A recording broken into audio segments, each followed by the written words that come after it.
दो चरों वाले रैखिक समीकरण, इसको हल करना है प्रतिस्थापन विधि से। हमारे पास समीकरण है 3x + 2y = 23 और 2x - y = 6। ये दो समीकरण हैं, इनको प्रतिस्थापन विधि से हल करते हैं। हल करने के लिए जो समीकरण 1 है उसको ले लेते हैं। 3x + 2y = 23, ये है समीकरण 1। तो इसमें हमें क्या करना है कि जो समीकरण 1 है इसमें से हम x का वैल्यू निकाल लेते हैं।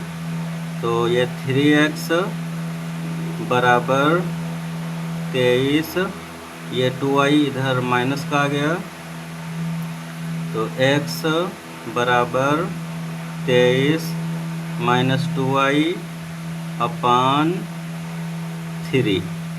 ये हमें यहाँ पे x का वैल्यू प्राप्त हो चुका है।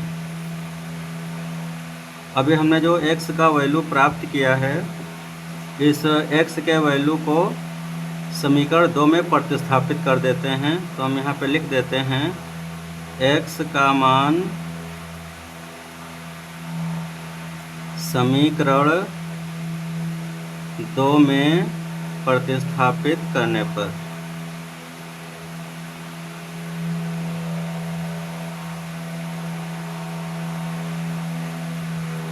तो हम जो ये x का मान प्राप्त किए हैं इसको समीकरण 2 में रख देते हैं। हमारे पास समीकरण 2 है 2x - y = 6, ये है समीकरण 2।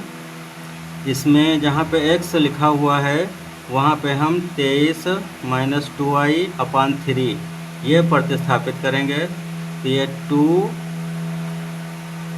और x का वैल्यू है 23 - 2y/3 और -y = 6। यहाँ पे हम दोनों को 2 से मल्टीप्लाई कर देंगे। 23 दूना 46 -2 दूना 4y/3 -y = 6।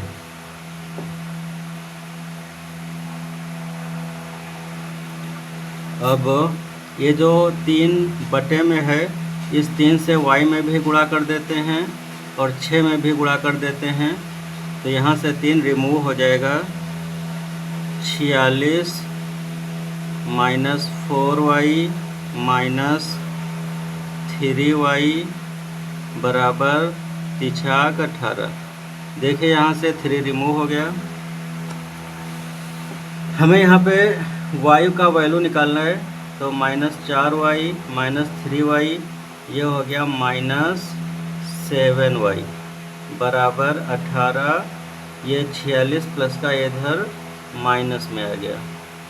तो -7y बराबर ये 18 से 46 माइनस हो जाएगा, तो बचेगा -28। ये माइनस माइनस कैंसिल हो गया।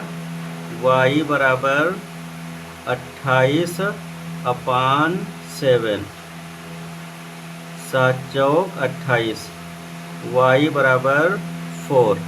यहाँ पे हमें देखिए y का एग्जैक्ट वैल्यू प्राप्त हो चुका है। तो y का वैल्यू तो हमने प्राप्त कर लिया है। अब इस y के वैल्यू को हम समीकरण 1 में रख देते हैं। अगर हम y का मान समीकरण 1 में रख देंगे तो हमें x का मान प्राप्त हो जाएगा। चलिए सॉल्व करते हैं। y का मान पुनः समीकरण 1 में प्रतिस्थापित करने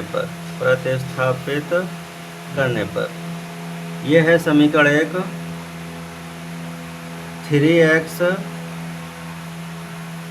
+ 2y = 23, ये है आपके पास समीकरण 1। चलो इसको फिर से हल कर लेते हैं। इसमें जहाँ पे y लिखा हुआ है वहाँ पे हम 4 रखेंगे। तो ये हो गया आपका 3x + 2 गुणे y का मान 4 है तो यहाँ पे हम 4 रख देते हैं बराबर 23। ये हो गया 3x प्लस 4 दूना 8 हो गया बराबर 23। ये 3x बराबर 23 और 8 ये प्लस का था, ये इधर माइनस में आ गया, तो 3x बराबर ये 23 से 8 माइनस हो गया तो कितना बचा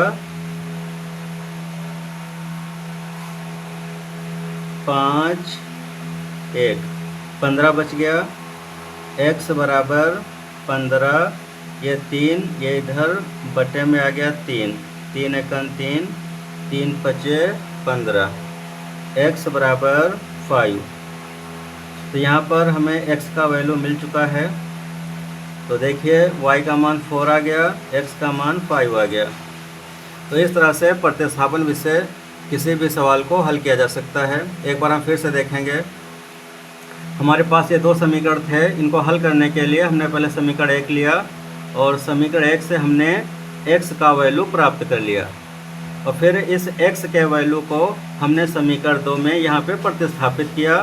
तो इसको हल करने पर देखिए हमें y का मान प्राप्त हो गया और फिर y के मान को हमने पुनः समीकरण 1 में रख दिया तो हमें x का मान प्राप्त हो गया। इस तरह से किसी भी सवाल को प्रतिस्थापन विधि से हल कर सकते हैं।